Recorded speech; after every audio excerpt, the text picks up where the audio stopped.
का क्या कहना।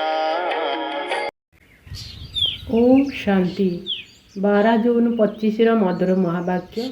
मिठे बाबा कहे मिठे बच्चे, तुम मानू एवं ज्ञानर दृष्टि मिली से तुमर एणे तेणे घूरी बुलवा बंद हो जाइए। तुम्हें शांतिधाम सुखधाम को मन पकाउछ। प्रश्न, देवता मान भितर क्यों शक्ति थिला एवं सही शक्ति क्यों विशेषता कारण प्राप्त होइथिला। उत्तर, देवता मानक भितर सारा विश्व उपरे राजत्व करिवार क्षमता थिला एवं सही क्षमता सेमानंकु विशेष भाव में एकमतर विशेषता कारण प्राप्त होइथिला। सेठारे एकमत थिबा कारणरू मंत्री मानकु रखिबार दरकार पड़ुनथिला। देवता माने संगम जुगरे बाबांठारु एपरी श्रीमत नहीं थांती जहा द्वारा 21 जन्म पर्यंत राजत्व करि थांती। सेठारे जणे राजांकर गोटिए ही दैवी परिवार रही था, द्वितीय मत न थाए। गीत नयनहीन को राह दिखाओ प्रभु। ओम शांति। पिला मानकु एबे ज्ञानर तृतीय नेत्र मिली। पूर्वरु एही नेत्र नथिला। क्यों नेत्र? ज्ञानर नेत्र। अज्ञानर नेत्र तो थिला। पिला माने जानिछंती ज्ञानर सागर एकमात्र बाबा अटंती। आउ कहा भितर ए आत्मिक ज्ञान नहीं। जो ज्ञान द्वारा सद्गति हुए अर्थात शांतिधाम सुखधाम को जीवाकु हुए। एबे तुम मानकु दृष्टि मिली किपरि सुखधाम बदली जाई पुणी मायार राज्य अथवा दुखधाम होइथाए। भक्ति मार्गरे डाकी थांती नयनहीन को राह दिखाओ प्रभु। किंतु भक्ति मार्गर यज्ञ दान पुण्य आदि शांतिधाम सुखधाम जीवाको कौनसी रास्ता मिली न थाए। प्रत्येक को एठारे निज निजर अभिनय करबाको पड़ी थाए। बाबा कहउछंती मते मध्य पाठ मिली। भक्ति मार्गरे भगवान को डाकी थांती कही थांती मुक्ति जीवन मुक्तिर रास्ता देखाओ। सेथिपाई केते यज्ञ तप दान पुण्य आदि करिथांती। केते एणे तेणे जाई थांती। शांतिधाम सुखधाम रे एणे तेणे घूरी बुलिवार कथा ही नाही। तुमे माने एबे जानुछ। सेमाने तो केवल शास्त्रर पाठ एवं लौकिक पाठ ही जानिछंती। एही आत्मिक पिता शिव बाबांकु तो बिल्कुल ही जानी नांती। आत्मिक पिता ज्ञान सेतेबेले आसी देई थांती जेतेबेले कि समस्तंकर सद्गति हेबार थाए, पुराणा दुनिया बदलिबार थाए। मनुष्यर देवता होइथांती पुणी समग्र सृष्टि उपरे देवी देवता मानकर राजत्व रही थाए जाको स्वर्ग कहा जाए। ए कथा मध्य केवल भारतवासी ही जानी थांती जे आदि सनातन देवी देवता धर्म भारत रे ही थिला। से समय अन्य कौनसी धर्म नथिला। तुम मानक पाई वर्तमान संगम जुग, बाकी समस्ते कली जुगरे अछंदी। तुमे माने एबे पुरुषोत्तम संगम जुगरे बसिछ। जो माने बाबा को मने पकाउछंदी, बाबा श्रीमत रे चालुछंदी, सेमाने संगम जुगरे अछंदी। बाकी समस्ते कली जुगरे अछंदी। वर्तमान कौनसी सार्वभौमत्व राजधानी तो नहीं। एठारे अनेक मत चालुछि। सत्य जुगरे तो केवल एक राजांकर ही मत चली थाए। सेठारे केही मंत्री न थांती। एते शक्ति रही थाए। पुणी जेतेबेले पतित हो जाती सेतेबेले मंत्री आदि रखी थांती। काहेकि ना सेही शक्ति आउ रही न थाए। एबे तो प्रजा मानकर राज्य चली। सत्य जुगरे एकमत थिबा कारणरू शक्ति रही थाए। वर्तमान तुम मैंने बाबांक ठारू से शक्ति नेउछ। तेणु 21 जन्म पर्यंत स्वाधीन भावे राज्य करुछ। ताहा निजर ही दैवी परिवार अटे। एबे यहा तुमर ईश्वरीय परिवार। बाबा कहउछंती जे निजको आत्मा मने करी बाबांक स्मृति रे रहुछ। तेणु तुमे ईश्वरीय परिवार अट। जदि देह अभिमान रे आसी भूली जाउछ तेबे आसुरी परिवार अट। एक सेकेंड रे ईश्वरीय संप्रदाय रे अछ, पुणी एक सेकेंड रे आसुरी संप्रदाय हो जाउछ। निजको आत्मा निश्चय करी बाबांको मने पकाइबा केते सहज, किंतु पिलामानंको मुस्किल लागुछि। बाबा कहउछंती जदि निजको आत्मा मने करी बाबांको स्मरण करिब तेबे विकर्म विनाश हेब। देह द्वारा कर्म तो करबाकू हेब ना। देह को छाड़ी तो तुमे कर्म करि परिबो नाही। तेबे चेष्टा करिबाकू हेब जे कर्मधंदा करी मध्य आमे किपरि बाबांको मने पकाइबा। परंतु एठारे तो किछि काम नथिले मध्य बाबांको मने पकाई पारुनांती, भूली जाउछंती। ଏଥିରେ ହିଁ ମେହନତ ରହିଛି। ଭକ୍ତିରେ ଏପରି କ'ଣ କୁହାଯାଏ କି ସାରା ଦିନ ଭକ୍ତି କର, ସେଥିରେ ସକାଳ ସନ୍ଧ୍ୟା କିମ୍ବା ରାତ୍ରିରେ ସମୟ ରହିଥାଏ। ପୁଣି ମନ୍ତ୍ର ଆଦି ଯାହା ମିଳିଥାଏ ତାହା ବୁଦ୍ଧିରେ ରହିଥାଏ। ଏକାଧିକ ଶାସ୍ତ୍ର ଅଛି ଯାହାକି ଭକ୍ତି ମାର୍ଗରେ ପଢ଼ିଥାନ୍ତି। ତୁମକୁ ତ କୌଣସି ପୁସ୍ତକ ଆଦି ପଢ଼ିବାର ନାହିଁ, ନା ଶାସ୍ତ୍ର ରଚନା କରିବାର ଅଛି। ଏହି ମୁରଲୀ ମଧ୍ୟ ସତେଜ ଅର୍ଥାତ୍ ଖୁସିରେ ରହିବା ପାଇଁ ଛପାଯାଉଛି। ବାକି କୌଣସି ପୁସ୍ତକ ଆଦି ରହିବ ନାହିଁ, ଏସବୁ ନଷ୍ଟ ହୋଇଯିବ।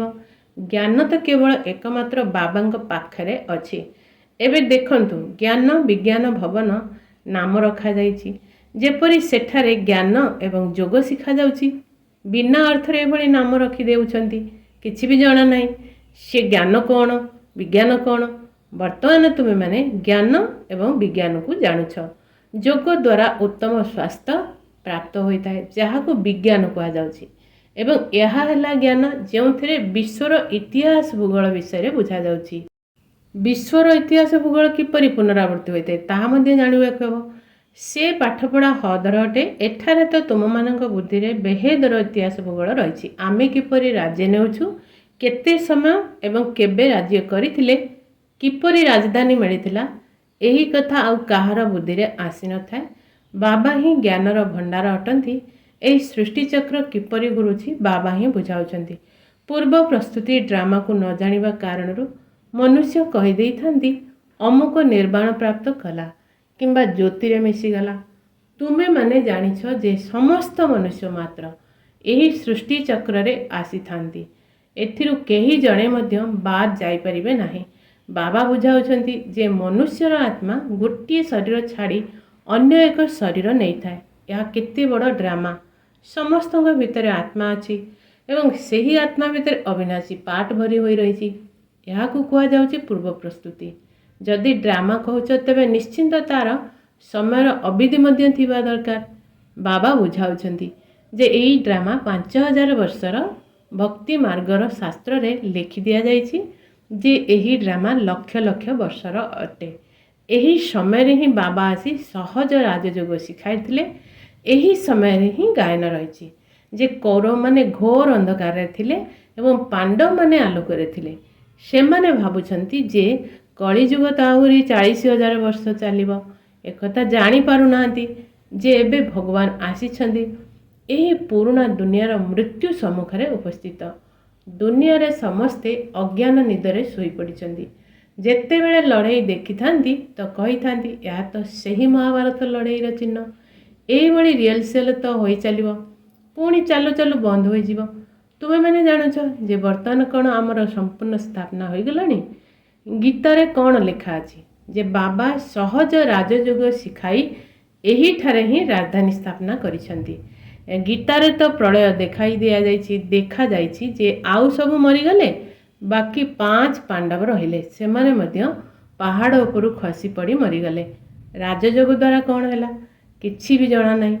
ବାବା ପ୍ରତ୍ୟେକ କଥା ବୁଝାଉଛନ୍ତି। ତାହା ହେଉଛି ହଦର ଅର୍ଥାତ୍ ଲୌକିକ କଥା। ହଦର ରଚନା ହଦର ବ୍ରହ୍ମା ଅର୍ଥାତ୍ ଲୌକିକ ପିତା କରିଥାନ୍ତି, ପାଳନା ମଧ୍ୟ କରିଥାନ୍ତି, ବାକି ପ୍ରଳୟ ବା ବିନାଶ କରିନଥାନ୍ତି। ସ୍ତ୍ରୀକୁ ପୋଷ୍ୟ କରିଥାନ୍ତି, ବାବା ମଧ୍ୟ ଆସି ପୋଷ୍ୟ କରୁଛନ୍ତି। କହୁଛନ୍ତି ମୁଁ ଏହି ବ୍ରହ୍ମାଙ୍କ ଭିତରେ ପ୍ରବେଶ କରି ପିଲାମାନଙ୍କୁ ଜ୍ଞାନ ଶୁଣାଉଛି। ବ୍ରହ୍ମାଙ୍କ ଦ୍ୱାରା ପିଲାମାନଙ୍କୁ ରଚନା କରୁଛି। ସିଏ ଆମର ପିତା, ତେଣୁ ଏହା ମଧ୍ୟ ପରିବାର ଅଟେ। ଏହା ବହୁତ ଗୁହ୍ୟ କଥା, ବହୁତ ଗମ୍ଭୀର କଥା, କିନ୍ତୁ ଏ କଥା ମୁସ୍କିଲରେ କାହା ବୁଦ୍ଧିରେ ରହିଥାଏ। ଏବେ ବାବା କହୁଛନ୍ତି ଯେ ପ୍ରଥମେ ତ ନିଜକୁ ଆତ୍ମା ମନେକର। ଆତ୍ମା ହିଁ ଗୋଟିଏ ଶରୀର ଛାଡ଼ି ଅନ୍ୟ ଏକ ଶରୀର ଧାରଣ କରିଥାଏ। ଶରୀରରେ ହିଁ ଭିନ୍ନ ଭିନ୍ନ ନାମ ରହିଥାଏ। ନାମ ରୂପ ଚେହେରା ସବୁ ଭିନ୍ନ ଭିନ୍ନ ଅଟେ। ଜଣଙ୍କର ଚେହେରା ଅନ୍ୟ ଜଣଙ୍କ ସହିତ ମିଶି ନଥାଏ। ପ୍ରତ୍ୟେକ ଆତ୍ମାର ଜନ୍ମ ଜନ୍ମାନ୍ତର ପାଇଁ ନିଜସ୍ୱ ଚେହେରା ରହିଛି। ନିଜର ଅଭିନୟ ଡ୍ରାମାରେ ନିର୍ଦ୍ଧାର୍ଯ୍ୟ ହୋଇ ରହିଛି। ତେଣୁ ଏହାକୁ ପୂର୍ବ ପ୍ରସ୍ତୁତ ଡ୍ରାମା କୁହାଯାଉଛି। ଏବେ ବେହେଦର ବାବା କହୁଛନ୍ତି ଯେ ମୋତେ ମନେ ପକାଇଲେ ବିକର୍ମ ବିନାଶ ହେବ। ତେବେ ଆମେ କାହିଁକି ବାବାଙ୍କୁ ସ୍ମରଣ ନ କରିବା? ଏହା ହିଁ ମେହନତର କଥା ଅଟେ। ତୁମେମାନେ ଯେତେବେଳେ ଯୋଗର ଯାତ୍ରାରେ ବସୁଛ ସେତେବେଳେ ମାୟାର ତୋଫାନ ଆସୁଛି। ମାୟା ସହିତ ଯୁଦ୍ଧ ଚାଲେ, ସେଥିପାଇଁ ବିଚଳିତ ହୁଅ ନାହିଁ। ମାୟା ଘଡ଼ି ଘଡ଼ି ଯୋଗକୁ ଭଙ୍ଗ କରିବ। ସଂକଳ୍ପ ବିକଳ୍ପ ଏଇଭଳି ଆସିବ। ଯାହାକି ଏକଦମ ମୁଣ୍ଡ ଖରାପ କରିଦେବ। କିନ୍ତୁ ତୁମେମାନେ ମେହନତ କର। ବାବା ବୁଝାଇଛନ୍ତି ଯେ ଲକ୍ଷ୍ମୀ ନାରାୟଣଙ୍କର କର୍ମେନ୍ଦ୍ରିୟ ବଶୀଭୂତ କିପରି ହେଲା। ଏମାନେ ସମ୍ପୂର୍ଣ୍ଣ ନିର୍ବିକାରୀ ଥିଲେ। ଏହି ଶିକ୍ଷା ସେମାନଙ୍କୁ କେଉଁଠାରୁ ମିଳିଲା? ଏବେ ତୁମମାନଙ୍କୁ ଏପରି ଲକ୍ଷ୍ମୀନାରାୟଣ ହେବା ପାଇଁ ଶିକ୍ଷା ମିଳୁଛି। ଏମାନଙ୍କ ଭିତରେ କୌଣସି ବିକାର ନଥାଏ, କାରଣ ସେଠାରେ ରାବଣ ରାଜ୍ୟ ହିଁ ନାହିଁ। ପରେ ରାବଣ ରାଜ୍ୟ ହୋଇଥାଏ। ରାବଣ କେଉଁ ବସ୍ତୁ ଏହା କେହି ବି ଜାଣିନାହାନ୍ତି। ଡ୍ରାମାନୁସାରେ ଏହା ମଧ୍ୟ ନିର୍ଦ୍ଧାର୍ଯ୍ୟ ରହିଛି। ଡ୍ରାମାର ଆଦି ମଧ୍ୟ ଅନ୍ତକୁ କେହି ବି ଜାଣିନାହାନ୍ତି। ସେଥିପାଇଁ ନେତି ନେତି କହି ଆସୁଛନ୍ତି। ଏବେ ତୁମେମାନେ ସ୍ୱର୍ଗବାସୀ ହେବା ପାଇଁ ପୁରୁଷାର୍ଥ କରୁଛ। ଏହି ଲକ୍ଷ୍ମୀନାରାୟଣ ସ୍ୱର୍ଗର ମାଲିକ ଅଟନ୍ତି ନା। ଏମାନଙ୍କ ଆଗରେ ତମ ପ୍ରଧାନ କନିଷ୍ଠ ପୁରୁଷମାନେ ମୁଣ୍ଡ ନୁଆଁଇଥାନ୍ତି। ବାବା କହିଛନ୍ତି ଯେ ପ୍ରଥମେ ତ ଗୋଟିଏ କଥା ଉପରେ ପକ୍କା କରିନିଅ। ନିଜକୁ ଆତ୍ମା ନିଶ୍ଚୟ କରି ବାବାଙ୍କୁ ବଡ଼ ପ୍ୟାରେ ମନେ ପକାଅ। ଏଥିରେ ହିଁ ମେହନତ ଅଛି। ଯେପରି 8 ଘଣ୍ଟା ସରକାରୀ ଚାକିରି ହୋଇଥାଏ ନା। ଏବେ ତୁମେ ବେହେଦର ସରକାରଙ୍କର ସହଯୋଗୀ ଅଟ। ତୁମକୁ ଅତି କମରେ 8 ଘଣ୍ଟା ପୁରୁଷାର୍ଥ କରି ଯୋଗଯୁକ୍ତ ହୋଇ ରହିବାର ଅଛି। ତୁମର ଅବସ୍ଥା ଦିନେ ଏଭଳି ପକ୍କା ହୋଇଯିବ ଯାହାକି କାହାର ବି ସ୍ମୃତି ଆସିବ ନାହିଁ। ବାବାଙ୍କର ସ୍ମୃତିରେ ହିଁ ଶରୀର ତ୍ୟାଗ କରିବ। ସେଇମାନେ ହିଁ ବିଜୟମାଳାରେ ଦାନା ହେବେ। ଜଣେ ରାଜାଙ୍କର କେତେ ଢେର ପ୍ରଜା ଥାନ୍ତି, ତେବେ ଏହିଠାରେ ମଧ୍ୟ ପ୍ରଜା ତିଆରି ହୁଅନ୍ତି। ତୁମେ ବିଜୟମାଳାର ଦାନା ପୂଜନୀୟ ଯୋଗ୍ୟ ହେବ। 16,108ର ମାଳା ମଧ୍ୟ ଥାଏ। ଗୋଟିଏ ବଡ଼ ବାକ୍ସରେ ପଡ଼ିଥାଏ। 8ର ମାଳା ଅଛି, 108ର ମାଳା ବି ଅଛି। ଅନ୍ତିମ ସମୟରେ ପୁଣି 16,008ର ମାଳା ମଧ୍ୟ ହୋଇଥାଏ। ତୁମେ ପିଲାମାନେ ହିଁ ବାବାଙ୍କ ଠାରୁ ରାଜଯୋଗ ଶିଖି ସମଗ୍ର ବିଶ୍ୱକୁ ସ୍ୱର୍ଗରେ ପରିଣତ କରୁଛ। ସେଥିପାଇଁ ତୁମକୁ ପୂଜା କରାଯାଉଛି। ତୁମେ ହିଁ ପୂଜ୍ୟ ଥିଲ, ପୁଣି ପୂଜାରୀ ହୋଇଛ। ଏହି ଦାଦା ବ୍ରହ୍ମା କହୁଛନ୍ତି ମୁଁ ନିଜେ ମାଳା ଗଢ଼େଇଛି। ଏମିତି ତ ଲକ୍ଷ୍ମୀନାରାୟଣଙ୍କ ମନ୍ଦିରରେ ରୁଦ୍ରମାଳା ରହିବା ଦରକାର। ତୁମେ ପ୍ରଥମେ ରୁଦ୍ରମାଳା, ପୁଣି ରୁଣ୍ଡମାଳା ବିଷ୍ଣୁଙ୍କର ଆସିଥାଏ। ପ୍ରଥମ ନମ୍ବରରେ ଅଛି ରୁଦ୍ରମାଳା, ଯେଉଁଥିରେ ଶିବ ମଧ୍ୟ ଅଛନ୍ତି। ରୁଣ୍ଡମାଳାରେ ଶିବ କେଉଁଠାରୁ ଆସିବେ? ତାହା ହେଲା ବିଷ୍ଣୁଙ୍କର ମାଳା। ଏହି କଥାକୁ ମଧ୍ୟ କେହି କ'ଣ ବୁଝିଛନ୍ତି?